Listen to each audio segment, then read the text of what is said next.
Samoana Alamai Fai ai nei Le faafetai I le pu Le iamawai Olonu I le vasa Samoana Alamai Samoana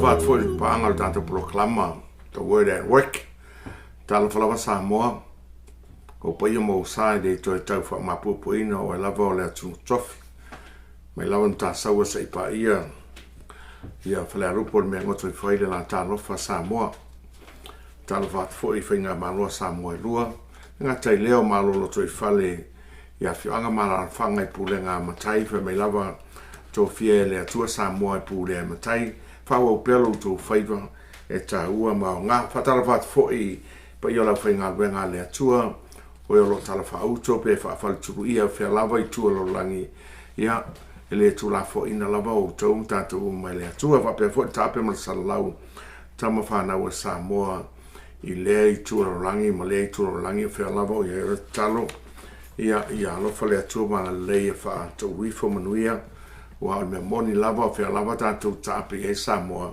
ia te tala lava fam lama Samoa ma tiro anga I le mea tato fa nau ma soifua mai ai o tofi o tato tua o Samoa ia manuia lau fa anga I le nei fo I tu aso o tato Matāupu I le nei aso o le Tulafono o le Tulafono o le silava nei mea Matāupu o tato fina wai o le Tulafono le atua e leo se mea tato te fina wai o Tulafono 10 commandments other commandments these are not 10 suggestion e leo ni manatu fo io tangata o le sefulo Tulafono ia o Tulafono mai le atua e leo se mea na palota I tangata o le mea tu ino mai le atua e te le la Tulafono there are a few kind of laws inside the Bible. There are civil laws and that is the law of the land. There are ceremonial laws no sauninga fa manatu le ngata fo ile there are health law.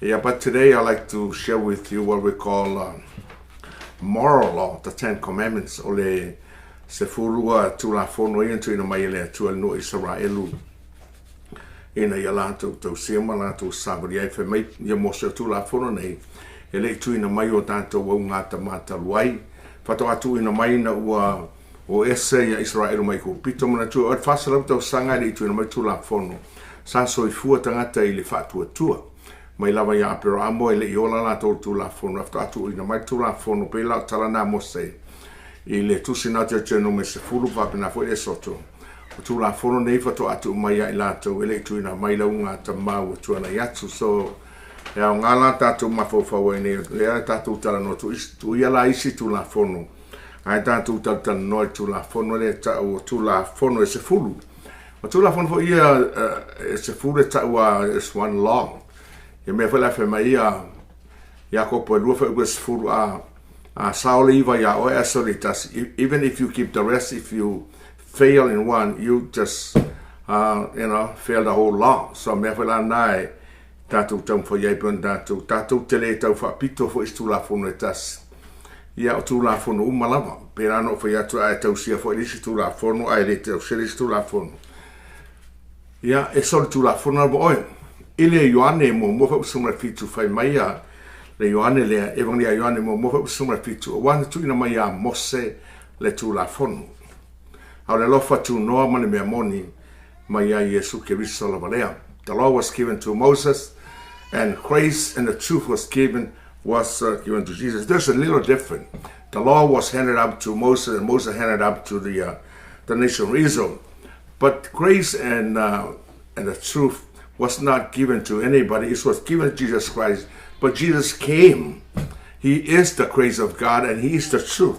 His own personality, because grace, yeah, we can identify the word grace, unmerited favor, but the bottom line, grace is the personality, is the person of Jesus Christ. When we see Jesus Christ, He is the grace of God. O ia ole alofa tu no ole atua. O ia fo'i ole upumoni lef me Yesua unei. Ole ala upumoni ma le ola. So ole ala fe me yo ane lua tangata. O Mose ma Yesu. O Mose tu ma ye Tulafono ele atua papa maa. Ya on tu mai le Mose ile nu o Israel pe no fa yatu. Ole fito atu ina mai leo Tulafono ile nu o Israelu. E taimia pe na tu mai ya Mose ma nu o Israelu. A o le tangata rona lua o Yesu la, ele sau Yesu tu mai seisi alofa tu noa, na sawa ia o ia o le alofa tu noa, o ia foi o le upumon. So there's a great difference. Ai mana tu foi la pe fonta ua e Paulo le Roma balu foi po tolu wana o mena le mafia Tulafono. Ina ua vai le tino na faia lea ele atua lona awina mai usiku. So le fio mai la Yesu.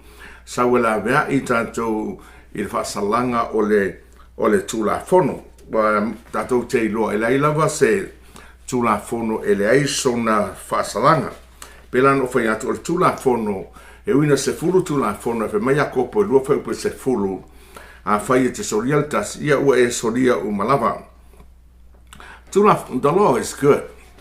The Bible says so. But the law cannot make you good. Hear me again. The law is good, but the law cannot make me good. The law is holy, because the Bible says the law is holy, but the law cannot make us holy. The law is not make us holy. Ile Roma is tolu fa perus furu. Mai polo waile ta wami to ina stangate to tasi inga wenga o le Tulafono. Awal Tulafono e lo le yaile ansala. Without the law, we cannot know that stealing is a sin, because the Bible says soria Tulafono momole yanem ta upe tolu fa upe fa soria Tulafono soria failang sala wa sori Tulafono awa ole sala sori Tulafono revolea Yohane 5 apostolum ta upe 5 fa upe sumal fitu wa amio le tonu umalava o sori Tulafono all unrighteousness is sin before God. Jacob fafa was fitu masumal banu. Ole lon melele tung fire le fire ole sala. So it's so much about sin, but I'm so glad to hear to say there is a better thing coming. Pelanta to falang longo le fiunga le tua. La foi tawi natu fo inisi upole famtalanga Paulo ile Tulafono. It's not where Paulo I o Sapati o che, because the law kills, but grace brings life. O Tulafono e fasioti au le alofa tu noa e whaolaina le tangata. Lua le konitom ta upu e tolu. Lau whai tawina atu e manea pa elo tu spai e lua konitom ta upu e tolu fa upu e ono. Lau whai tawina e aruifuanga I lalo le whai tau o male tusi, but o te whautuaina o ina ia mailau tu spai e whaitau le lei. Ia o hawha ia mau e watu. E tau whai fo e whaitau uma le chapter. Lua ni tam ta betolu fo upeono I whanga I lalo. O ia fo ina sauni I mātou ia te tau o na whai ma auna o le whenga inga fau. E le o le tusi, no ia Tulafono a o le anganga. A wai a le tusi e fasioti, a le anganga e wha is talking about the law and grace. Whau e fitu. Ai fai sa fa pea le mamalu o le sauninga na o maiai le oti. That is the law. The ministry of law is the ministry of death. Na tō ngi ai I mataitusi I ma. Talking about the law on papa ma aiena o mai. Wale mawhai ai le whanaunga Israelu o na pulato atu ya mo. Fofonga o Mose. Ona o le pupula o na fonga. O le pupula lea e whaumatia. See, this glory is vanished. O le pupula le na pulai Mose na lu mai Tulafono. tauna tau fai mose pe puni le pula lea ona o vai me tangata. Ai ole pula le e mou ese. Ia fa upuna e fitu fa me fa upu e valu. Ele matua siri ea. Ele matua siri ele mamalu o sauninga wo o maiai le nganga is talking about the gospel of Jesus Christ, a ministry of life, ministry of the spirit. Ile fa upu iwa tusi la vale awa a fai sa mamalu sauninga no o maiai le fasala. E matua siri lava o na mamalu o sauninga wo o maiai le ola. Lona wing a fai na mamalu sauninga le na mai Tulafono. Fa mai la Mose, ele fa mai la Paulo, ele siri ele mamalu o le savali na o maiai le ola. Awa foi o le mea na mamalu ele aiso na mamalu ile nei mea, ona o le mamalu e siri ese. A fai foi sa mamalu le mea e fa umatia, e matua siri le mamalu o le mea e tu mau. Mai la Paulo i, a fai mamalu le mea fa umatia, lo ninga lo tautala e Tulafono, e siri ai le mamalu o le mea ele fa umatia. The glory of the things that can be vanished, and the things that remain forever is more glory. O le nei ona ua ia mātou le nei wha moe mātou te matua whaatino aina ai le pei o Mose. Na tu e ia leu fiufi o na fonga ina ia le mawhai o na pula to atu ai whananga Israelu. Ia maua lau tuspa ia lua kau nitam ta upo e toru am whaitau atoa mea na o lo tau tala Paulo ele se senga o le mamalu, the difference of ministry that bring death, which is the law. Because o le Tulafono pe no whanyatu i le Romana e valu tolu wha palus furu a wale mawhai o na whaalaina stangata e to tasi ngā wenga o le Tulafono a wa le Tulafono e loa leilang sala. O le Tulafono e pe o le whaata ala i whatai au e le whaata ti tiro ai whiri rua i mai e tau mai e le whaata ia te oel mele whaare tonu au whoringa. Ai kere ka ngaku whaaka a mai fulai o mata, you go to the water. You look at the mirror tells you something wrong with your face. But you don't use the mirror to wash your face, you go to the water. So as the law tells us what's wrong. And then the law cannot forgive us. But Jesus Christ, we go to the grace of God, and the grace of God forgive us. See, ele peno fanyato, ele leil Tulafono. Ai le mawhai il Tulafono na whaare leistanga taola. E pa ia il Tulafono, ai le mwhai il Tulafono o na whaapa iaina se tas. Ai whai tau lai le Roma e valu, whai upumomua, whai upu e tonu na fo ia. Whai tau atoch, I say, read the whole chapter so that you can get the whole thing. Whai mai le ina Matāupu na valu, ele ai se whaasala ie o ia kiriso. O elo ola i le Tulafono o le anganga. Whai mai le whai upu na e tolu, awa o le mea na le mawhaia le Tulafono, ina ua vai ia o le tino, na whaia le atua, i lona awina mai o lona alo Yesu Kristo le na maliu. I le Galatia lua whai upu e lua se fulu ma lua sumatasi, Galatians chapter 2 verse 20 and 21. Mai Paulo, ua whaasata roina whaatasi ma ua ma Kristo. Ai o te leo toa la ua Kristo lo ola i to tonu ia tea. O le ola o te ola i nei le tino, the life that I live now in the flesh. O te ola i lava i le whaatua i le alo le atua. O le na lofa mai a te au, a ia fua ina atu o ia e whai mo sui. He said, the life that I live now in the flesh, I live in faith into Jesus Christ, the Son of the living God who had given himself in my place. Ile Whaipa lusu matasi, whamele o Paulo ile tusi lava na ka tia rua whaipa lusu matasi, o te le whaalea o ngā ina le alofa tu noa le atua. A wā ana o mai le mi o tonu le atua le Tulafono, pa ua mari ufua ke risa. That's a very powerful scripture. Whamei Paulo le lua le ka tia whaipa lusu matasi, o te le whaalea o ngā ina le alofa tu noa le atua. O te le whaalea o ngā ina le lofa tu no le atua. A wā ana o mai le a mi o tonu i le Tulafono pa ua mari ufua ke riso. Io e Samuelo ua tunu u soe mtu wafino tamama tinape no fanyatu. Ele leile tulafono, ai le mawhaia le tulafono, ona whaola ianche oe. E pa ia foi tulafono, ai le mawhaia le tulafono, ona whaapa ia ina oe tātou te o ia Iesu Keriso. Whamai a kaltia e tolu wha blusu marwha. O le tulafono o le taite tamale ai tātou. We were led by the law before Jesus came. Na taita ina mai ape o so watari, a whapea Iesu watari I tanga o lea taita ia Thomas. E kaungu o kuloa lo wakari I lima po, le akari o Thomas la uka ia kua. E o kuloa le akari o Thomas I lima Thomas, wale koe ilo sa pule. Then Thomas takes over. So as the law, we were, the word over there, the law was our guardian. Po le tato, you know. So, e fa penala mea, I whenga tuai sa taita I mai tatou le tulafono. A nga I ia Iesu, na o lo tatou ia Iesu. Ia o solo muri lo tulafono. I take over lo Iesu wa o ia lena na mafuai o na muri mau le tulafono ma au profeta. I le matai o lima fa usuma fitu. Ma Iesu, o te le sau e fa uma pe fa lang, no sau fa tau nu.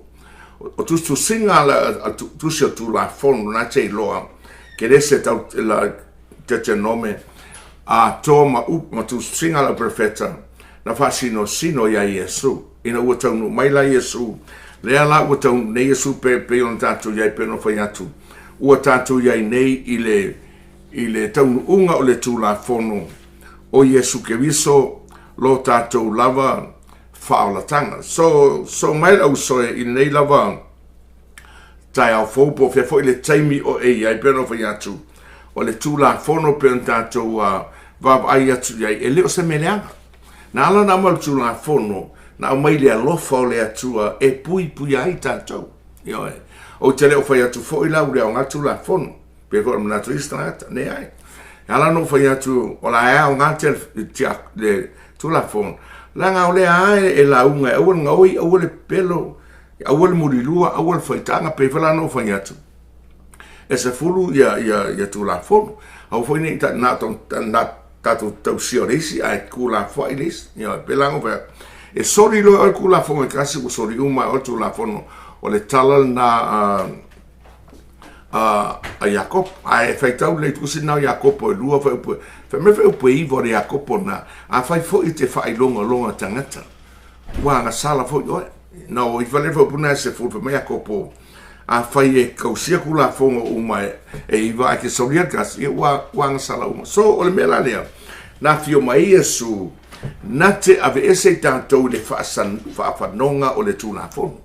Pilano fai, ona ua vai le tulafono, ona o le tino, e tusa leia ma whaapunga lea Paulo I le feso lua whaupu e valu le iwa ma sfulu. Whai mai Paulo a wao le alofa tu no whaolei nai tātou o tau le whaatua tua, e le mai ate o tau fo I le ona o ngā ruenga. E au fiaila ma ngā ruenga o tulafono. Langa o tulafono o le ngā ruenga o le mea whai e le tangata. O le mea whai e le tangata. So e le lava la le malosi, tusa lava pete tau sia o matulafono e te le alua I le ola e whātua. Even if we keep all the laws, e le mawhai fo isesi na tau whamai Iesu whamai tulafono o le murilua o le ulomu moe ma se tinai leo sau ama. A whamai Iesu na on e vaai atu ai I le whawhine e mawhau iai e angasala. Whamai fo tulafono ai whasiotia lo uso o le angasala. A whamai Iesu ai ita lo uso ia o le angasala fo e le whaingo fia la e whainga tā. O le me whaera lena sila fia e Iesu e le mawhai e tātou a ua saunia e le atua. Le tasi la sanga e mawhai o na whaolei nai tātou ma tātou mawai le ola e whaambau. Na saula e le pelano e le I whaaleangia tulafono e vai lo nuinga e maulalo. Na sau Iesu I le proklama le atua ave tātou lunga ola I le alofa tūnoa. E le whaapela e la no le tulafono le lalo I. As long as you live in the grace of God daily, walk in the Spirit. Upa Paulo ka tia lima fa lima suron fa mai ro fete e a ine I le tino ma le ngang. Mai auto te faia me to te loto ia. Wa te le tino I le ngang. So fa penala as long ai ola tatou le lofa tunua. E le fa pe lau ka ko fa no. La wa tu sia nei Tulafono yo tatou loto o tatou loa. Ai wa ma wa lunga le maftanga le maftani tatou o le alofa tunua. Wa tatou tu inatu tatou ola yasu as long as we walk in the spirit. A fai tatou te Sapati ile nganga pe ona folfola ina tu spa ia. Ya ona le afaina le o tatou e tusa o le finangalo le atua. Ile nei fo ile matai o lima leno foi atuai. Vai wa suma fit mai su o tele Leasaū e tala Tulafono. Ana o sau fa tau nu le Tulafono. O le Tulafono la pena foi atu. O le sila le o tal tonu la o pe o la tanu atu. Ele o se fete inga lotu.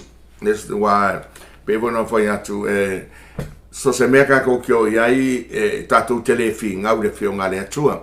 O te lo fo iai se senga au na le atua nisi fo yo uso po tu fa fina tala lei ai o tatonu fa tai le atua o ia mea ia tatou tatonu umai fa ala tanga ia Iesu. O le si lava enga le Tulafono lea e fina ue la voltanga ua peno fo iatu. E tutusa tantou. A e fa me kia o le ko se Tulafono nei wa sela oi. Le e tau se matou Tulafono e uina ua matou iai le alofa tunoa le atua ae le ae mako ke wa mai Tulafono.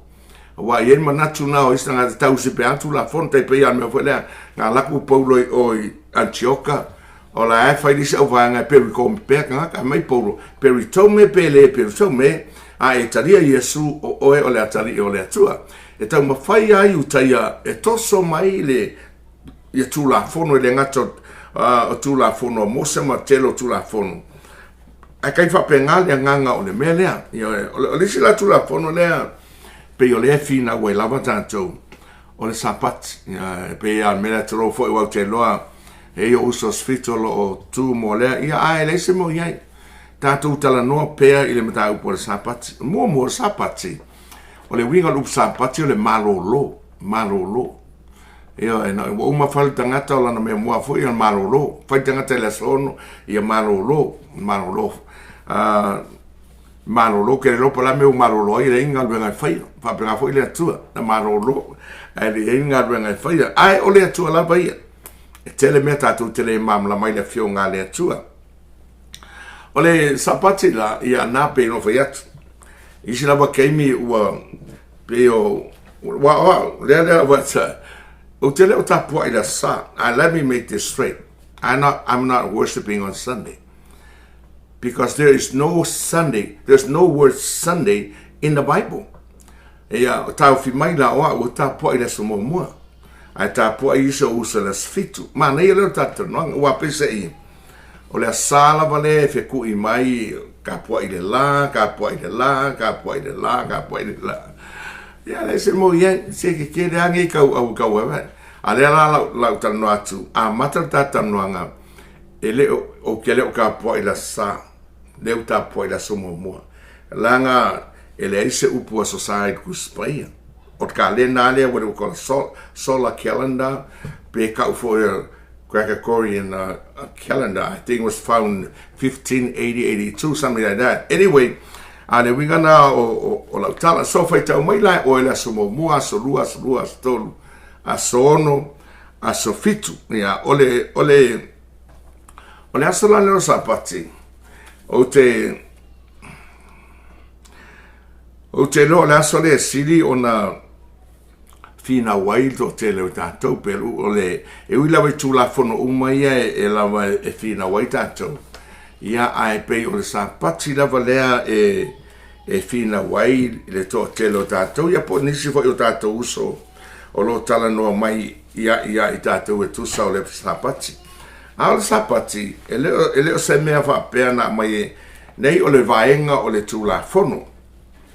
Ai e iei ufa peo te fia fai tauina te nome wa o Tulafono lo il night e sila fia to te lo il e soto e lua se fulu ma le te nome se fulu ma le lima wa sila fia le Tulafono le Sapati A lea la fai tau atua te nome lea e lima, ma ne lo fai tau atua chapter.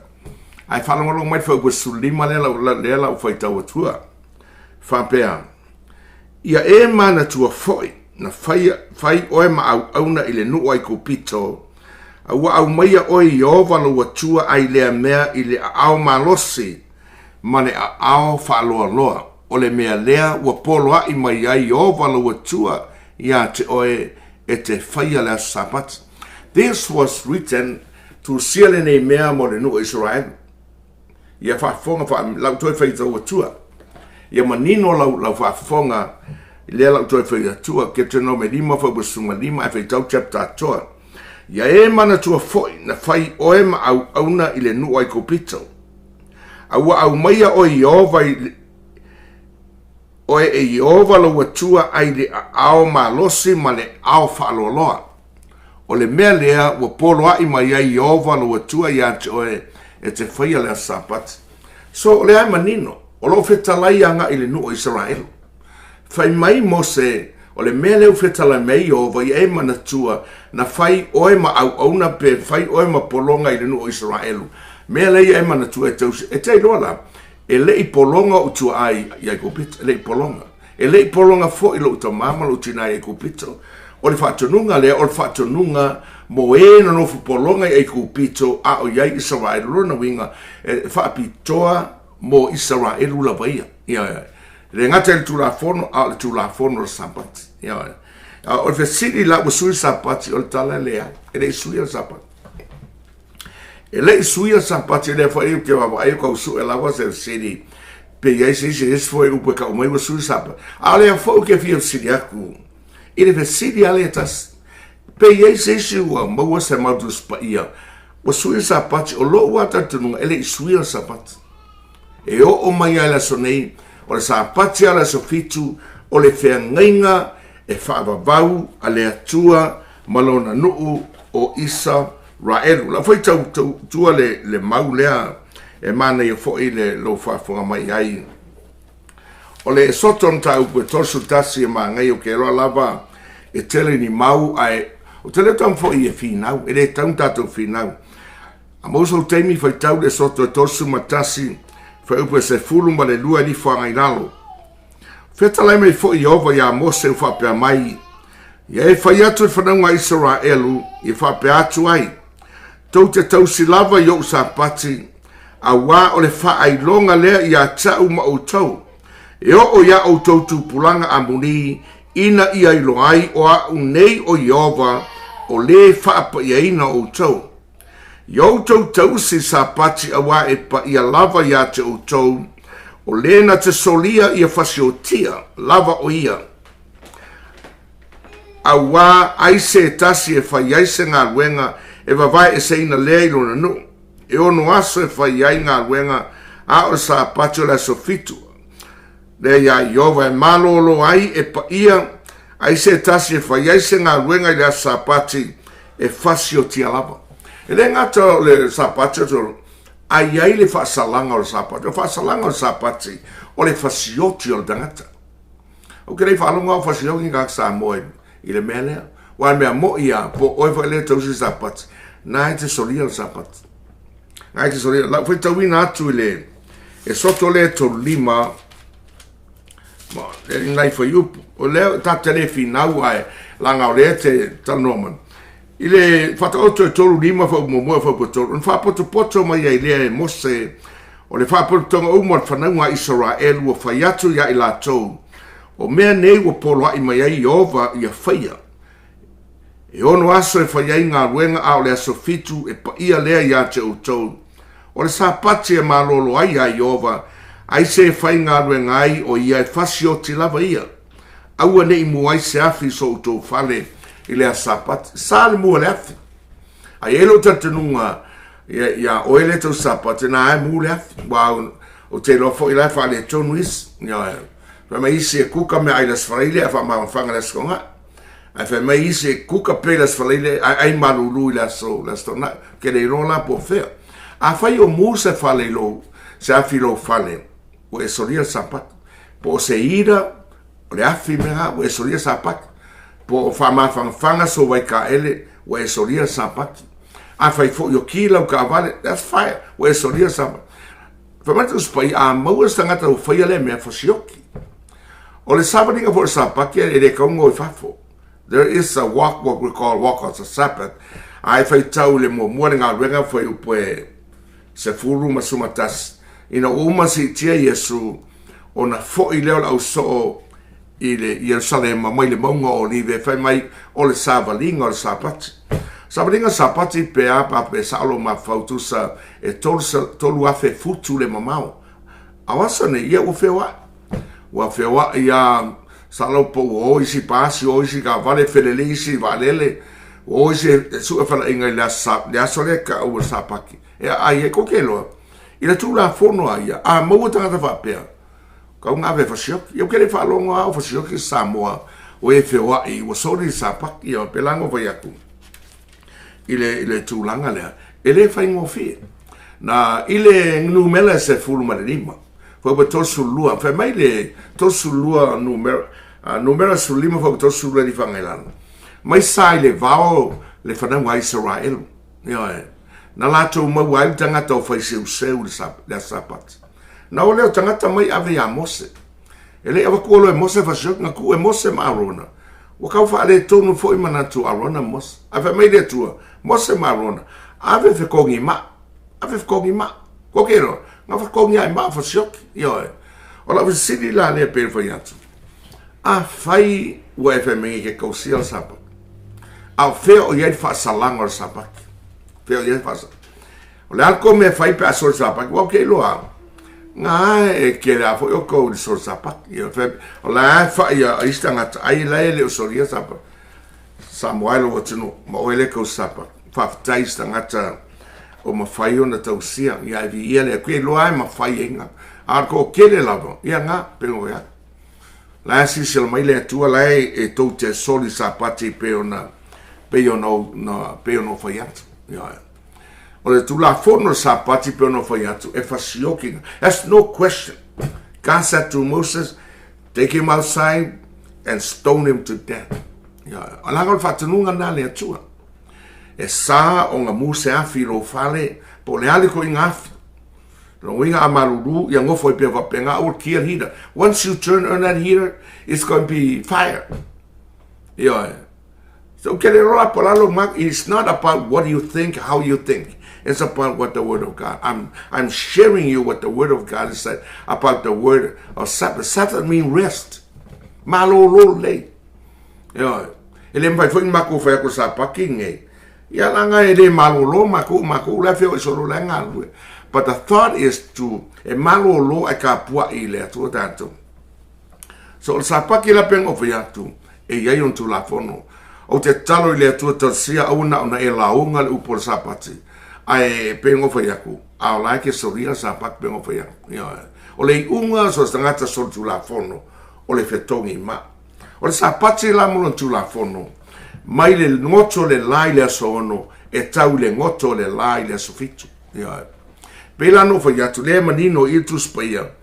o ke le ilo o sui Sapaki langa o ke ilo o tangata I utai ala Israel lai tau si Sapati langa o le fea ngainga ai fai tau I le e soto na tau tasi fai po sulua li fanga ilal o le fea ngainga I le vau le atua ma le nuo Israel e whaavavau lava ona tupulanga me foi le fa ma Tulafono Sapati ai ai stangata ese lo fale ia tausi Sapati ai le o tautala I tangata no ese fa fat le se to fa manatu ya te oi te nomen na e lima fa besuma lima mai e mana tu al mena e no polongai na fa ai oi ma polonga le no ai kopito io na tai mai oi Jehova lo tu le au malos ma le au fa lo loa o le mele.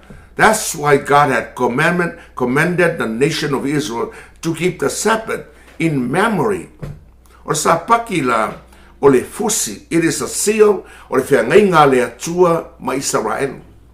Pe sos whengainga le atua ma le rolangi ma noa whemai le atua o te tuina la unua I le ao e ta watu le rolangi e whai ma whainonga e le toa eisa lolo. O le whengainga le atua ma ta vita I no wharii e wha mau I le atari. So whengainga la vana e iai le mea whamaua. O le whengainga le atua ma le nuu o Israelu.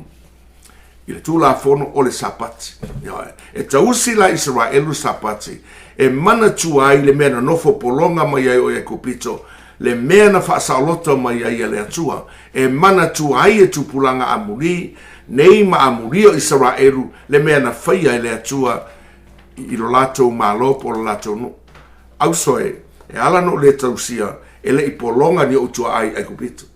My great were never in Egypt.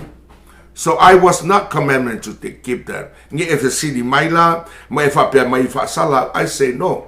I'm not worshiping on Sunday. Again, awi ko o kia mai ka ula sa. Ke leo ka po ila sa. Leo ka po ila so mo. Wa au fa yaku fo ila le so nga o le kele fo. The word says Saturn is there are a lot of things have to do with the mystery.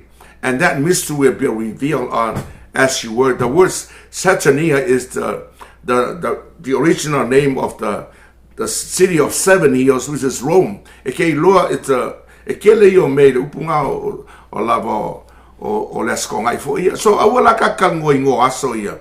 Langa ingo nga tu ia la langi ne. Atata la noi ingo la tu spa ia. O le aso mua o ia lua tolu fai ka ulas fik wa ula ta poi ile aso momo ia me la le tua pe tuai o te le lopo fea e sa wai le mele o sui Sapati a fai nei fai mai na sui Constantina ia ele Constantina o se akua no ele Constantina de ia e fo kala Constantina ia ina o ta ape mai lau ke shano ina o sa wai na mai o ta poi ile sa ia ai fa pe mai fo Yesu ngalu loku sungako langa ile madiu Yesu e kakau ya kayan ko skula fongo because he was raised and lived in the in the nation of Israel. He was required to keep it.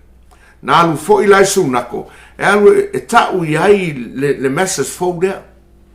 Nalu eta uyai there o sungako la ye tangata e te lo fo le ai o mai la ke e tangata yutai e Yesu on melanga lo Yesu sunako na lu ta watu tangata yutai le faola tanga ye Yesu me fa ke moi so se ke mi lo Yesu fa malolo se mai Sapati e fa masingo inga tangata yutai aisa ele malo lam fa tu Yesu ele o Sapati ele o tangata mo Sapati o tangata o le ali o Sapati yo mela le fa tu ai va pe ya kira mo me nga ai foi la so Sapati ka wa ku Yesu ya pa malama ye pa mai Yesu wai se jo to pa ule ma moe i la lu la Sapati le adu mai ala ko accuse mai ya o ka fa malolo e fa fe o mai o to le me mela le fa pe tu ai o te le loa po fe o ye se ma o to se Sapati o le au te nofo ele o suia Sapati o lai to se tangata yutai Sapati o no Sapati o le fe nginga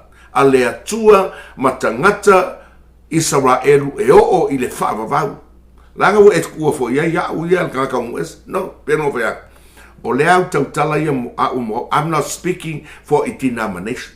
I'm not even the Assembly of God or my church. I'm not speaking in behalf of them. No, I'm speaking of my own self. If I make a mistake, God sees it. I o te fa pe atu ne ai o ke loku sa.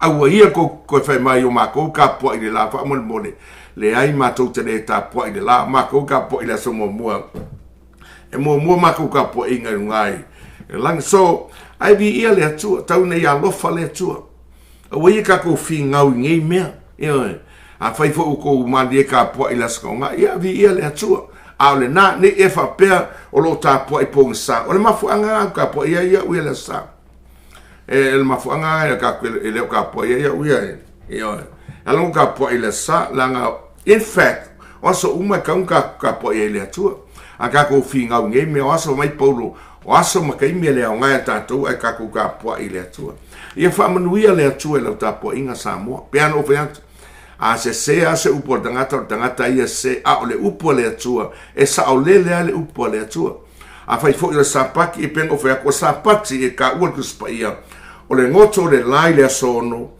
e o le ngoto le lai le sfitu ta Sapati sunset on the 6th day to the sunset of the 7th day that is the Sapati of the city O le ase kala le kua ia Alaska e akoan masinga lai po lai au.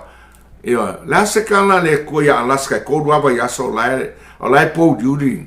O le ala se whaamtalanga le atua i tua laulangi. O lai fia aso o lai po nsa. What does God know? If God has decided as a Sabbath for the whole world, he would have said something about Alaska. Because Alaska, ele whapele i loe ele atua Alaska e kodu wa yaso o lai po diuri. Ia, lea ai ua whaapitoa mo Israelu, ona o Israelu, e ngoto le la i le asono, e o i le aso fitu, kase Sapati. Mela le whapea toi, ia ai mga o e tau mai a tau po whese aso. E koke sa inia fo i se mau kuspa ia, wa sui Sapati. A le fauke su ea, po whese mau ka umau sui, wawa uia. Le au ke ngofo mala uro, e leo sui a Sapati.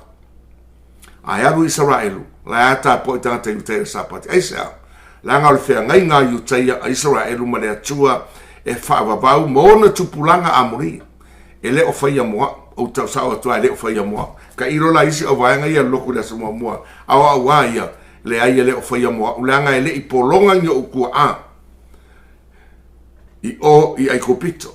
La ngau tala nā te no me lima fa wasu malua. Ia e mana tua le mena e no polonga ai. Remember the time that you were a slave.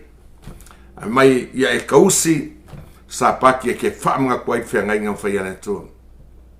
So i whamanui au tātou tala noa fo i ne aso, ona o se Matāupu fo i o nisi fo i, a whai fo i lai ke maua se kusi e ka umakusua. Ua kako mea uma, e whai anga tuspaia. Mea ngau whai kwai, lea fo ke sirang, pe iai se mau o tuspaia ka umai wasui, wa la ako ke pisa wasui. Ai le ai ke le loa wasui o lo ua mangaku ele suia o la ai kausi sa ia teira Sapati la Sapati o tangata Israelu ma le atua ia fa manuia le atua a fai foi la e ke kapua ia le se mo ia a fa penga polonga ku ai e kupiko ia la me ko kinga nga awa uia ele polonga yo ku ai e kupiko ia ai fa manuia le atua sa mo ma la fa fonga pe ana tanat le ai e tātou te eleven finga ua ia mea. O awa una ia le atua tata noel mamlama mal file mo. Ina ia mamlama fo ngepi ko au le mea o ia uia pengo fa. O tele o tau tala mo sa mo oma. O tele o tau tala fo i mo kapo in kau kala uia moa. A se a ue wa se pe ia ala kala fo i le ngo fa. E lei polonga nyo kua a i o e ko piko wa polo inga lo Sapati. O le polo inga mo i la ko wenga polonga e kupiko o le whai longa i wha manatu i tangata iuteia le mea na whaia le atua i ai kupito na tai mai le au malos na ke loa malanga mai lunga o Samiron ai wha manuia le atua i ate o anga le atua alo talo sa moa whai so teimi mo lau tu spaia whai tau mau i au te whai atua ia mai swai mau ai whai se siri wala au mai vi lava so sani o usa fo ie lotu la so fitu po ia o mato wale e se le uso kala le kako wa tatou fa na wale tu au na tatou wale tu tatou tala no mai lunga tu spa ia o tatou le sisi o lo wana ya te tu spa ia to no one can master the word of God mele kako ke lo ku spa ia o le tusi le tu o le lava su e manatu e tangata alofa mai le tu ai se upo se fa sa o le kua ai fo se upo a ngai ate o lo fa ngolongo ia nga le mai le atua yeah. Pastor, I have a question. Yeah. I know in Christianity there are a lot of topics and issues and theological issues that separate, that separate the Christians. But as far as the Sabbath, and then worshiping Leasaū, is it a concrete issue whether you worship on the Sabbath or the first day of the week that you'd make it to heaven or not make it to heaven? I mean, is it an issue that will either say you'll make it to heaven or not make it to heaven? Or is this pretty much a line between the Christians? No, it is not so. It is not whether you go to heaven or not. It is a commandment so that you may. I think the one thing God wants you to rest. Yeah. It's not so much of the rest of the flesh, but your whole person rest And that's the time that you concentrating on God Himself. And that, I think that's the point.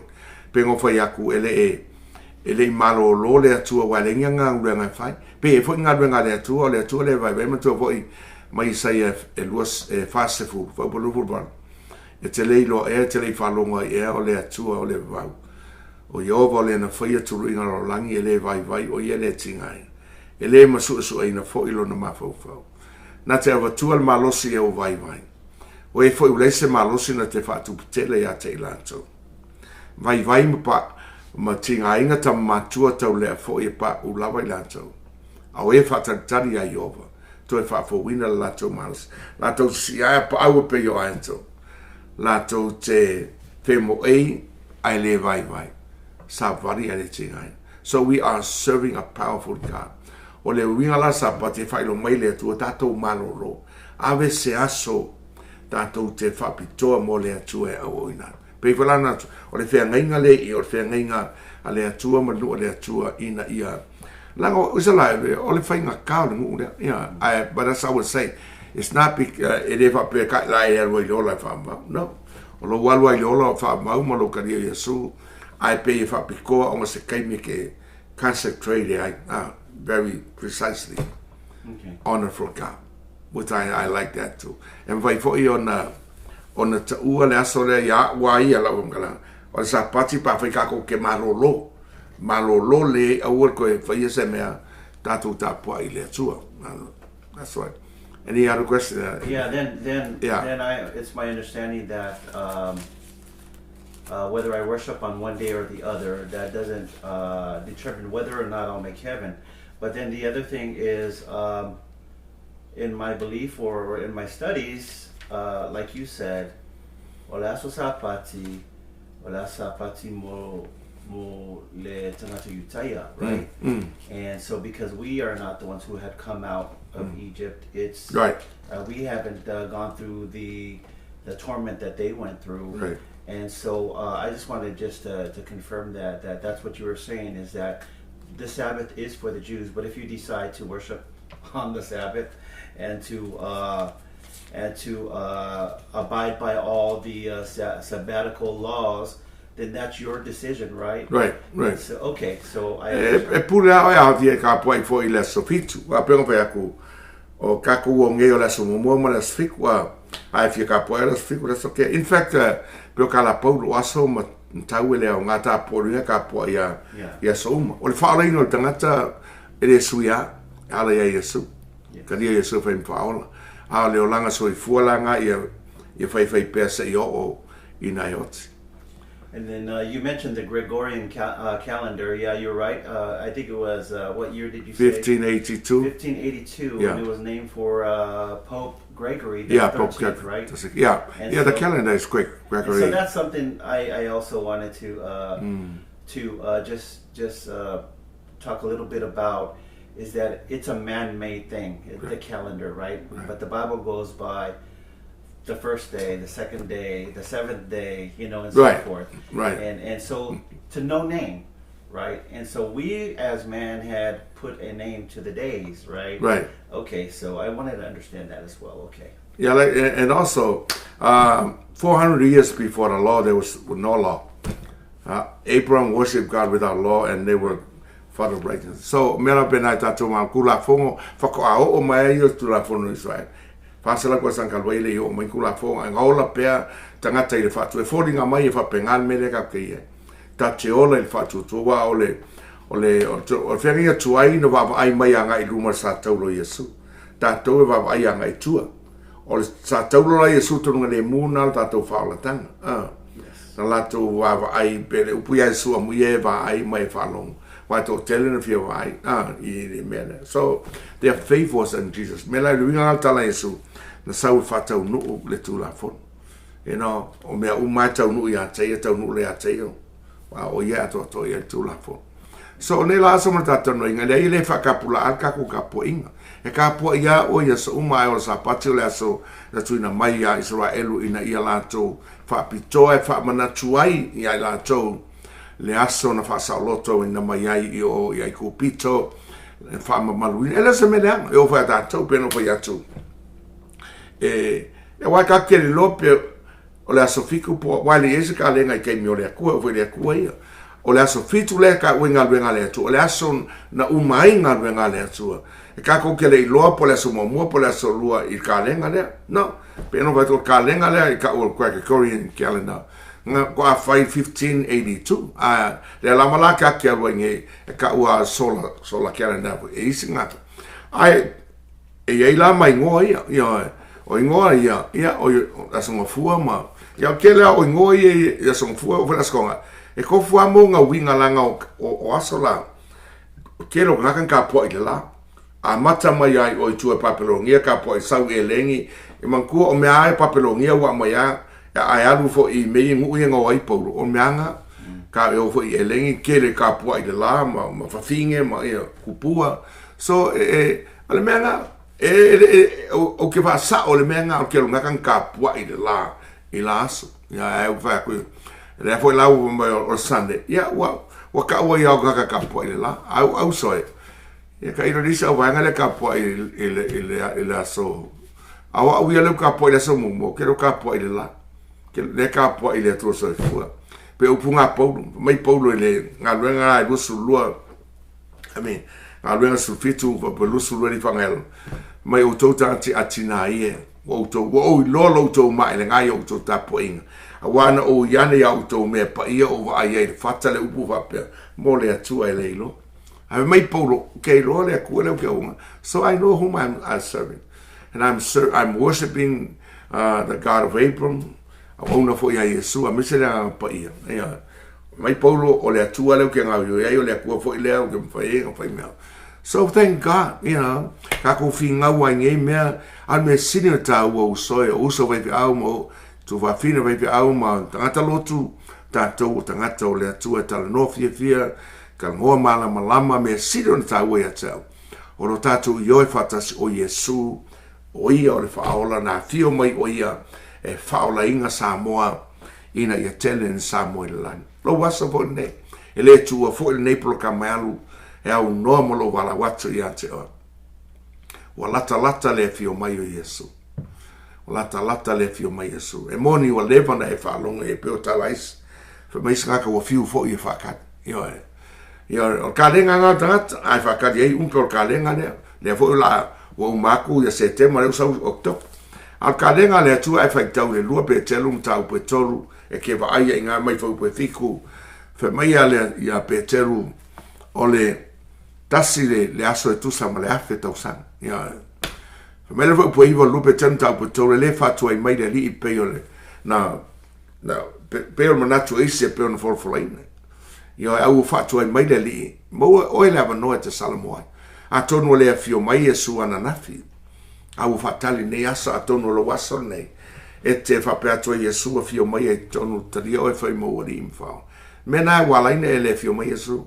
Kako complain le fio mai Yesu ai te lo walan to mai Yesu le alofa ya oele le tadia Yesu ma oe fo le u fa vai ya lo kai mi ko fo mai le tu o walata le fio mai ali wa e fio mai lava le li po a foi proclama lo langi e fio mai lava po le ale kelo ngasu ya lo langi Samuel o tunu awone ave se ai lo tatu ngai le tu wa me fo ia ku se wai polo le kale sele te salonia ina wa umo na wese polo nga ye koe a winga ye timo te o tutu loa wa mata fo ntau fa vai vai o Matāupu e lua o to tu mai o e woti ma to e fio fa lua mai Yesu e mai polo te loto ne o to loa lau soe le Matāupu ye o moi ne o to fa no noa pe o ise leise se fa mo wa fa tatou te tona mani Yesu to tu mai fa pe foi ona au mai o ye fa tasi mai tatou ma tau fai atu fo ile ne me le fionga le li. Tātou te le mo e wafi oi fo mai le langi, le li lava ma le langa ma le leo le angsiri ma le pu. A le atua e mo fo into tu mai o e oti o ia ke wisu. E leo fai fia, e leo la fai ngā ren, o e oti o ia ke wisu. Fa fua sa I leo na li ua I tātou ma vina e le langi. On tātou fa tasi pe ala mo leo. Mai la pou le fa unasu ma le valu, mo te salmiam tāpu e fa fa pa sumal valu Yo to fiapo po ia la me. Au so tato fiapo po wala tamai le fio mai o le ri tato sauni. Wa tu sa po le al tato lo o mea uma tu spa ia ma fa alinga ma Tulafono a fai tato tele sa vali la mio tono le atua a fai tato tele mo le o fa ma. La ele o ngalo lo tu tele mo le o fa ma. A fai foi o yai o sa molo e ma po lo tu la ma. Ave la manoa te whaalongolonga i le upo le atua. It's good to learn new things from the word of God. Wa nei mea uma, o le tu spa, i peno whai atu, a lava, e ngasu la rolangi ma mea o mai, e a fio mai lava Yesu. Mo morka nitam tabu suma lima whai upo e, lima suma tas, whauta mai uta watu ya tau tau mea lilo, e le mo moi tato umalo no wika kukereo. Ai liua i tato umai whaafua se i lava o le e mo le mata, I want you to know that the trump of God will be sounded in his own way and his own time. But I ask you, be ready. Saununi e fio mai lava Yesu. A mele talai fai tolu loto e tu atu ile atua e fio mai. A fai ue manao e tadia Yesu ne yaso e fai mo wali ima faola.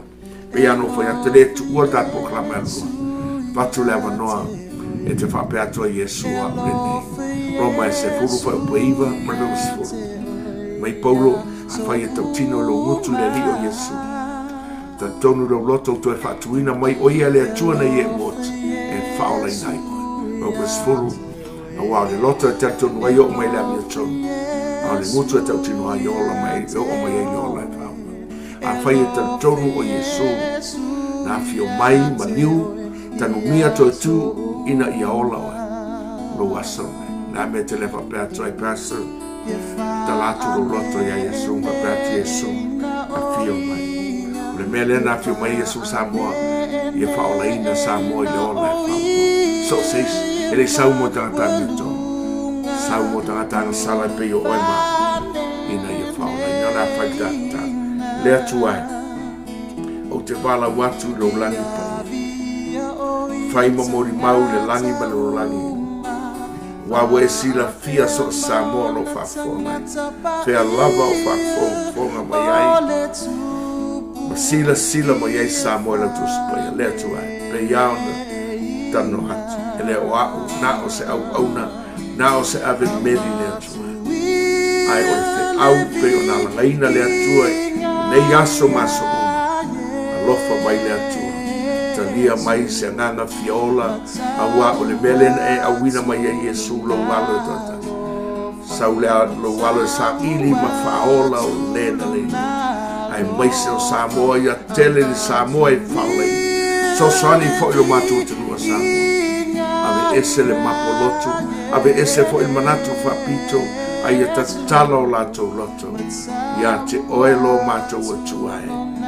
Walo Yesu Kristo ai mai se nga wenga le na ia manuia Samoa lo matu atu manuia Samoa yo favor mo tute tu mau pe le atu ai favor lava amen amen.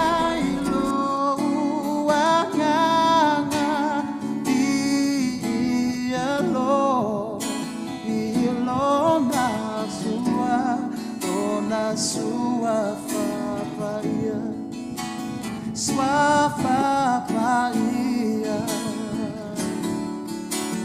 Give me to I know I be alone, sua.